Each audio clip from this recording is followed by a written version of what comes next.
अस्सलाम वालेकुम, वेलकम है आप सभी का इस नई वीडियो में। तो जिस तरह आप सभी को पता है कि AIIMS BSc nursing, BSc paramedical, post basic BSc nursing और उसके साथ साथ एमएससी नर्सिंग के एप्लीकेशन फॉर्म 2023 के लगना शुरू हो चुके हैं।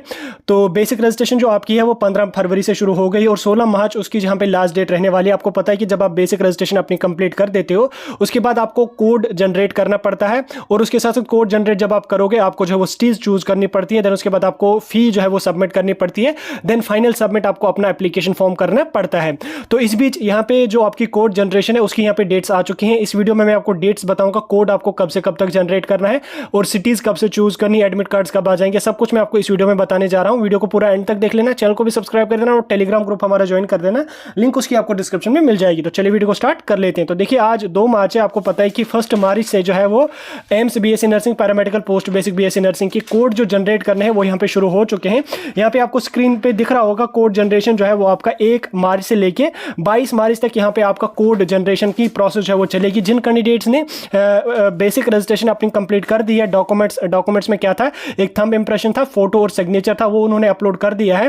देन उन कैंडिडेट्स का यहाँ पे कोड जनरेशन का पोर्टल ओपन हो गया होगा। उनको जो है वो 1 मार्च यानी कि कल से लेके 22 मार्च तक उनको अपना कोड जनरेट करना पड़ेगा। कोड जनरेशन किस तरह से करना है उसके बारे में मैं शाम तक एक वीडियो डिटेल में डालूंगा। किस तरह से आपको करना है वो स्टेप बाय स्टेप मैं सारा प्रोसीजर आपको दिखाऊंगा किस तरह से करना है। लेकिन फिलहाल के लिए आप यहाँ पे देख लीजिए, आपको अपना कोड जनरेट करना पड़ेगा। कोड जनरेट आपको किस लिए करना, फाइनल सबमिशन के लिए, वो यहाँ पे शुरू हो चुके हैं। ये याद रखिए, ये उन्हीं कैंडिडेट्स के लिए होगा जिन्होंने बेसिक रजिस्ट्रेशन अपनी कंप्लीट कर दी है। तो वही जिसने अभी तक बेसिक रजिस्ट्रेशन नहीं की है तो वो अपनी बेसिक रजिस्ट्रेशन कंप्लीट कर दे, क्योंकि 18 मार्च जो है वो आपकी यहाँ पे लास्ट डेट रहने वाली, 18 नहीं 16 मार्च यहाँ पे आपकी लास्ट डेट रहने वाली है। तो उसके साथ साथ क्या होगा, जब आप अपना कोड जनरेट करोगे आपको फाइनल रजिस्ट्रेशन के लिए फी पे करनी पड़ेगी। वो भी यहाँ पे आपको 1 मार्च से लेकर 22 मार्च तक रहेगी, यानी कि साथ साथ आपका कोड जनरेट होगा, साथ में ही आपको अपनी फी भी पे करनी पड़ेगी और उसके साथ साथ आपको फाइनल सबमिशन भी करना पड़ेगा। उसके साथ साथ जो ही आप फी पे करोगे आपको सिटीज भी चूज करनी पड़ेंगी। वो भी यहाँ पे आपको 1 मार्च से शुरू होगी और 22 मार्च उसकी भी यहाँ पे लास्ट डेट रहने वाली है। यानी कि जिन कैंडिडेट्स ने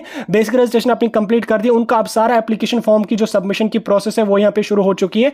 इसमें पहले आपको कोड जनरेट करना पड़ेगा, देन आपको जो है वो सिटीज चूज करनी पड़ेगी, फी पे करनी पड़ेगी, उसके बाद आपको फाइनल सबमिशन जो है वो यहाँ पे अपना करना पड़ेगा। यानी कि ओवरऑल आपको जो है वो 22 मार्च तक अपना फाइनल एप्लीकेशन फॉर्म सबमिट करना पड़ेगा। उसके बाद क्या होगा कि आपका एप्लीकेशन जो स्टेट्स है बीएससी नर्सिंग या पोस्ट बेसिक बीएससी नर्सिंग या बीएससी पैरामेडिकल कोर्सेज का, वो आपका स्टेट जो वो 27 मार्च को आ जाएगा कि आपका स्टेट जो वो रिजेक्ट हुआ है या एक्सेप्ट हुआ है। अगर रिजेक्ट हुआ है तो उसके पीछे रीजन क्या है, क्यों आपका एप्लीकेशन फॉर्म रिजेक्ट हुआ है, वो स्टेट्स आपको जो है वो 27 मार्च को अपने पोर्टल पे देखने को मिलेगा। वो अभी आपको वहां पे देखने को नहीं मिलेगा।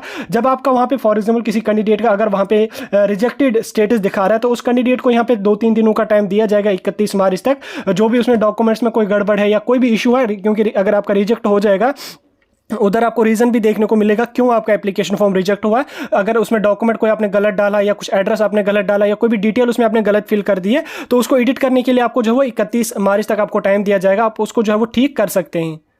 उसके बाद क्या होगा कि बीएससी नर्सिंग और बीएससी पैरामेडिकल के जो कैंडिडेट्स हैं 26 मई को उनके एडमिट कार्ड जो है वो पोर्टल पे आ जाएंगे। आपको अपना एडमिट कार्ड डाउनलोड करना पड़ेगा और उसके साथ साथ जिन कैंडिडेट्स का बीएससी नर्सिंग यानी कि पोस्ट बेसिक बीएससी नर्सिंग जिन कैंडिडेट्स का है उनको 18 जून को यहाँ पे एडमिट कार्ड पोर्टल पे आ जाएंगे। उसके बाद आपका एग्जाम जो होगा बीएससी नर्सिंग और उसके साथ साथ बीएससी पैरामेडिकल का जो है वो 3 जून को यहाँ पे रहने वाला, सैटरडे को 3 जून को यहाँ पे फिलहाल डेट्स आ चुके हैं। तो इसी डेट को यहाँ पे आपका एग्जाम होता है, क्योंकि एग्जाम जो है वो आपको 3 जून को यहाँ पे रहने वाला बीएससी नर्सिंग और बीएससी पैरामेडिकल का। और उसके साथ साथ पोस्ट बेसिक बीएससी नर्सिंग के जो कैंडिडेट्स हैं उनको 24 जून को यहाँ पे आपका एग्जाम जो है वो यहाँ पे रहने वाला है। तो ये थी कुछ important dates AIIMS BSc nursing, BSc paramedical और पोस्ट बेसिक बीएससी नर्सिंग की।